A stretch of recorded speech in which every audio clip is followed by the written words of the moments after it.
Hello, si Alvin, ang inyong tech guide to give you tech tips, reviews, and guides. At ito guys, ay isa na namang unpacking video. So as a tech reviewer guys, every now and then merong mga sumusulpot na gadgets na interesting enough para makakuha talaga ng atensyon. Ito ay ang unpacking video ng Mcdodo Philippines. Pero bago yan, syempre dito muna tayo sa bag na pangagalingan ng ating mga gadget. Ito ay ang TIGERNU Expandable Backpack. So ang TIGERNU guys ay isang brand ng mga bag na ang tagal-tagal ko nang chine-check out. And thankfully, nagpadala sila ng bag para sa atin para i-check out. Ilalagay ko na lang yung link down below kung sakaling interesado kayo sa brand nila. So itong TIGERNU backpack natin ay nagkakahalagang 2,640 pesos at hindi siya ang pinakamurang backpack, pero sobrang na-enjoy ko yung dami ng features nito. Una-una, isa siyang expandable backpack. So kapag in-unzip natin tong area sa likod niya, may expand natin yung buong capacity ng ating backpack. Pangalawa dyan, syempre yung dami ng compartment at saka mga pocket natin na sobrang fan ako nun. Idagdag pa natin dito guys ang tela natin na water resistant and then ang ating charger dito sa gilid. So kung sakali mag-charge kayo using your power bank, hindi kailangan na nasa pocket nyo yan. Kahit nasa loob ng bag, pwede kayong mag-charge. Other features pa guys, meron siyang small hole dito sa gilid para pwede nyong isuksok ang wired earphones nyo dito para ang inyong mga phones ay nasa loob ng bag at protected pa. So marami pa siya actually hidden pockets katulad nung nandito sa baba para talaga anti-theft tayo at secure ang ating mga gamit, especially when we are commuting.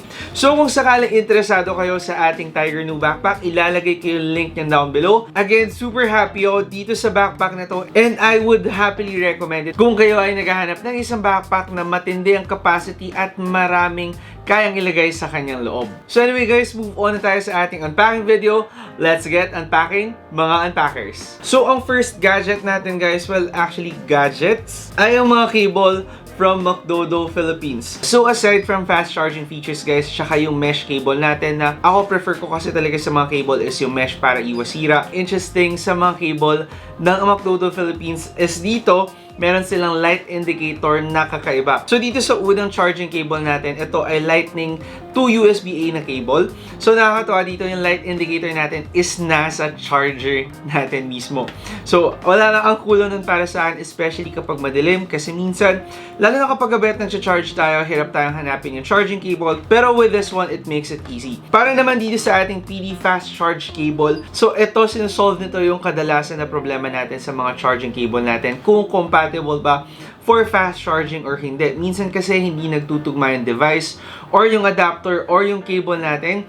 Pero at least with this one, malalaman natin yun. Kasi yung light indicator naman ng PD fast charge natin is nagsiswitch from green to yellow kapag siya ay nagpa-fast charge na. Actually guys, napakarami pang selection ng cable from Mcdodo Philippines. Meron pa silang gaming charging cable para makapag-game tayo sa ating mga phones nang hindi disrupted yung gameplay natin sa ating charging cable at sobrang cool nun. And ang dami-dami pa nilang selection. So kung sakaling interesado kayo, ilalagay ko na lang yung link down below. So moving on sa next item naman natin guys, yan ay isa na namang cable. So next naman na cable natin guys ay ang 3-in-1 retractable cable from Mcdodo Philippines again. So actually kung mapapansin nyo, nakakatuwa din yung packaging ng brand na to. Madalas ko kasing napapansin pagdating sa mga mas affordable na cables, talagang pinapabayaan nila yung packaging. Pero for Mcdodo Philippines, so far, lahat ng mga gamit nila napakaganda naman ng packaging na nakita ko. So ito ay ang 3-in-1 retractable cable nga guys. Kasi yung problem natin with cables ay nagtatangle sila sa loob ng mga bag natin. Pero with the 3-in-1 retractable cable, kung familiar na kayo sa mga ganito, ay nga at least nagre-retract sila so you can keep your cables organized inside your bags. Ang ganda-ganda pa nito ay 3-in-1 nga siya. So yung isang dulo natin ay either Lightning USB cable, micro USB o kaya USB Type-C. So medyo kung kayo yung tao na maraming devices na ginagamit, iba't iba yung mga charging ports yan, napaka-ideal sa inyo na Mcdodo retractable cable nga kasi ayun, very versatile across all devices. So ang 3-in-1 retractable cable guys ay nagkakahalagang 330 pesos lamang. So para sa less than 500 peso cable guys, para sa akin napakasulit na purchase nito.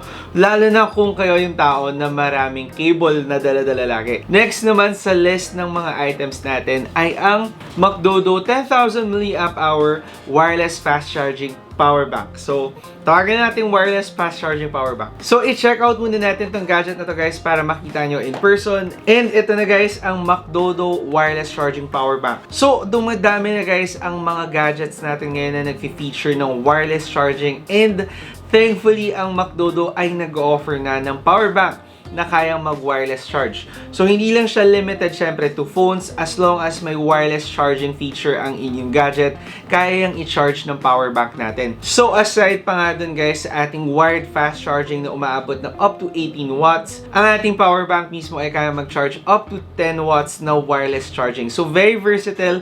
And isa pa, kaya niya mag-charge up to 3 devices kasi meron tayong isang USB-A at saka USB-C port na pwede natin kabitan, tapos again, itong wireless charger natin.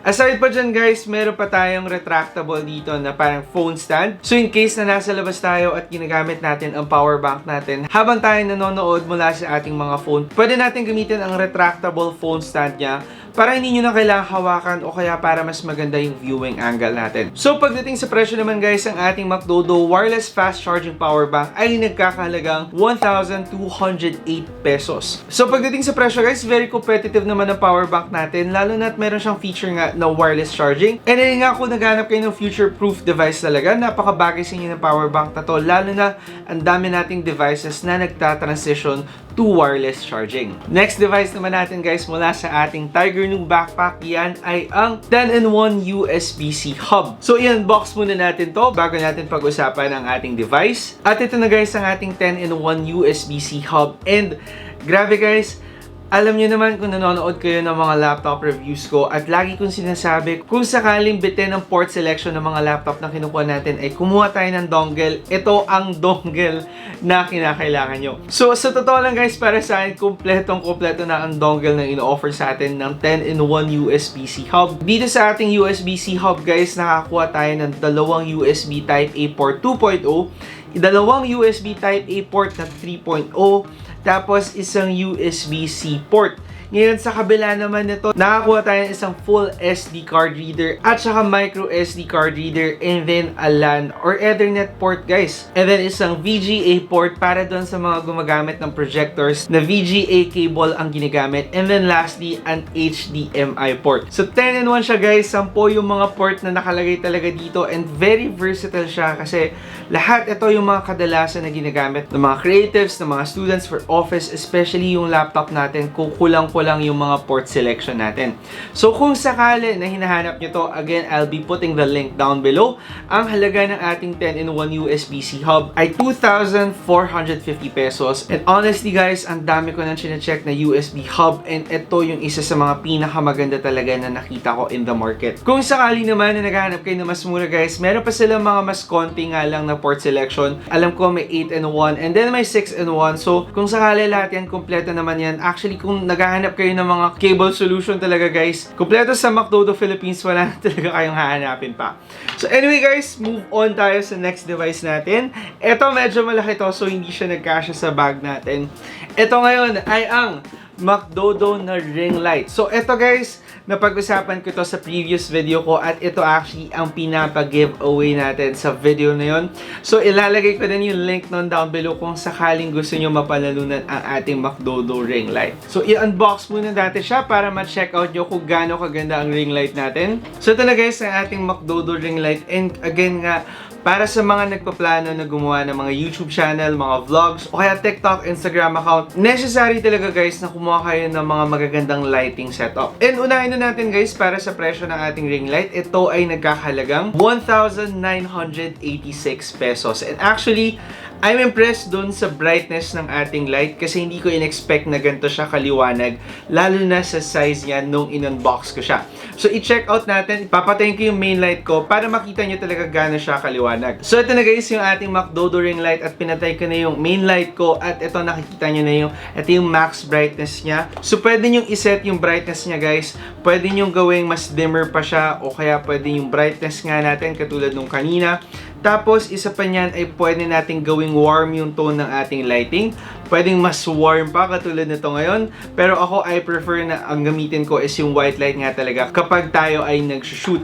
And so far guys, sa ating presyo na 1,986 pesos, actually nabibili ba ako sa light output na kaya niyang ipakita. Tapos kung makikita niyo sa ating camera, hindi naman ganun ka-harsh yung lighting natin masyado. Kasi since ring light nga to, diffuse na talaga yung ilaw na lumalabas. So mga features natin dito guys, USB powered na to. So napakadali lang natin siya, lalo na kung may laptop tayo. Actually yung laptop ko din nagpa-power sa ating light ngayon. Tapos isa pa niyan, meron tayong phone holder na dalawa. So kung sakaling nagvo-vlog nga kayo, using your phones, very ideal din to. So para doon sa mga gusto pa lang mag-start ng kanilang mga YouTube channel o kaya kanilang mga vlog or anything online or anything na video related, masasabi ko na very ideal yung gantong ring light para sa inyo, especially when you're starting out pa lang. So baka i-compare nyo doon sa key light na ginagamit ko kanina. Yung kasi guys, yung halaga nun ay around times 3, times 4 ng ilaw na ginagamit natin ngayon. At ayun nga, hindi naman lahat sa atin ay kaya pang mag-shell out ng ganong amount ng presyo, especially when you're starting out. So ako talaga, masasabi ko kung sakaling start out pa lang kayo, i-check out nyo ang Mcdodo ring light. And of course, we are giving away this ring light.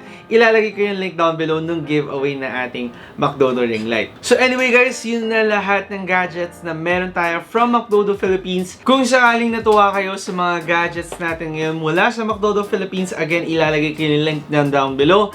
Lastly guys, syempre dahil umabot kayo sa dulo ng ating channel, magpapag-giveaway na naman tayo mula sa mga in-unpack nating gadgets ngayon. So dahil gagamitin ko guys ang ating 10-in-1 USB-C hub, ito syempre hindi ito masasama sa ating giveaway, pero the rest ng mga items natin ngayon guys ay up for giveaway. So ilalagay ko na lang yung mechanics yan down below kung sakaling interesado kayong sumali. So again, thank you for all your support, and as promised guys, sunod-sunod ang mga giveaway natin. So kung sakaling meron kayong mga questions, suggestions, o kaya negative reactions sa ating video, syempre mag-comment na lang kayo down below. At kung hindi pa kayo nagsubscribe sa ating channel, syempre mag-subscribe by clicking the subscribe button down below and hit that bell icon so you get updated whenever I post videos. Again, ako si Alvin, ang inyong tech guide to give you tech tips, reviews, and guides. See you next time!